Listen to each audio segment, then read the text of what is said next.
O, be, basta tuloy tayo sa birthday yan, ah. Uy, be! Parang siya kasi yung kapitbahay namin. Papunta natin kung siya talaga yan. Oo nga, be. Siya nga. Hana! Wendy! Oh, Hana, anong ginagawa mo dito? Umayos kasi ako sa amin. Bakit naman? Si mama kasi tsaka si tita, pinaglihiman ako. Ano naman yung naging sa'yo? Di pala ako tunay na anak ni Mama Tricia. Ano?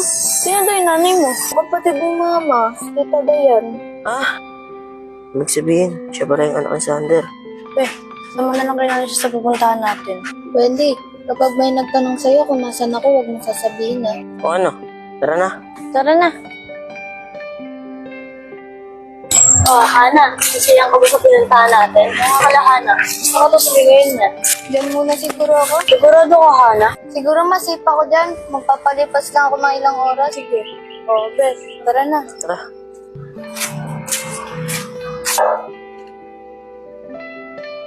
Dapat malaman ni Sander to.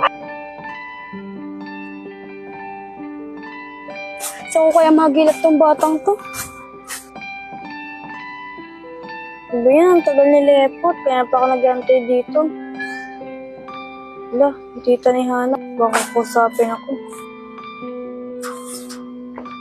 Ah, Neng! Bakit po? Pwede ba ako magtanong sa'yo? Ano po yun, ate? Ah, Neng, may kilala ka bang Hana? Wendy, kapag may nagtanong sa'yo kung nasan ako, huwag mong sasabihin na. Hana? Wala po akong kilalang Hana eh. Hindi ko pa nga po nakikita yan. Patay, yun yung nabuntis ni Sander eh. Lumabas. Kausap ni Wendy. Ah, ganun ba? Maraming salamat ah. Pasensya na sa abala.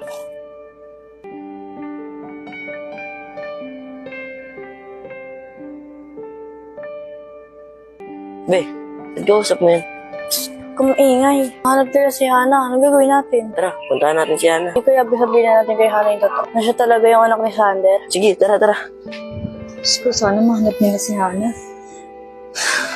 Oh, ayan. Te, sasan ko na po yung nagilap si Hana. Tanong-tanong na rin ako sa mga classmate niya kasi di ko alam.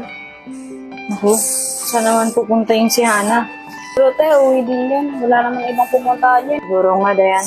Ano te, magpapahinga muna ako. Tagal naman ni Sander. Oh, Sander. Sorry pre kung natagalan. O nga pala, ba't mo pala ako pinapunta dito? May dapat kang malaman, pre. O ano dapat kong malaman? Pre, nakita ko na yung anak mo kay Dayan. Ano? Ano naman pakuluyan, lepot? Pre, totoo nga to. Tungkol sa anak mo to eh. Totoo ba yung sinasabi mo? Nakasama namin siya kahapon ni Wendy. Tamang hinala ko pre. Umayan ako kay Diana.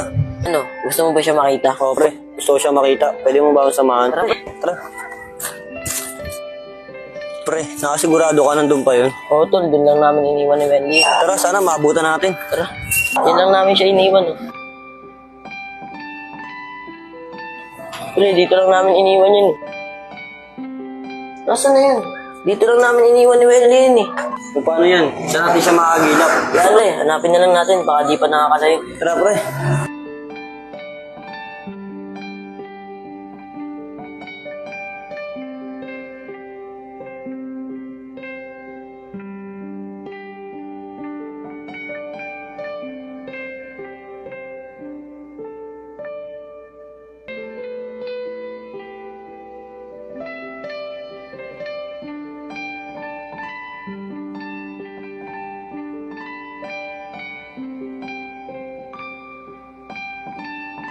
Hindi ko alam kung uwi pa ba ako sa amin.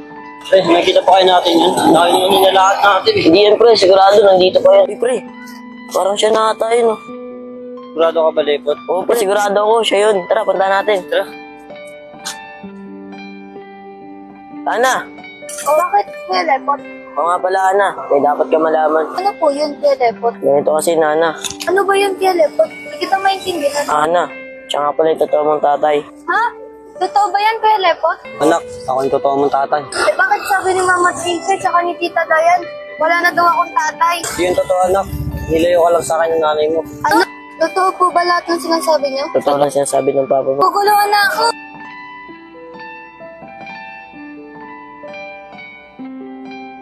Tama ba yun na pinalam agad natin? Tungar na lang pre. Ano, sundan pa ba natin? Di na muna pre, kailangan ko makausap si Wendy. Baka kay Wendy maniwala. Pre, o paano? Pina tayo? Tara pre.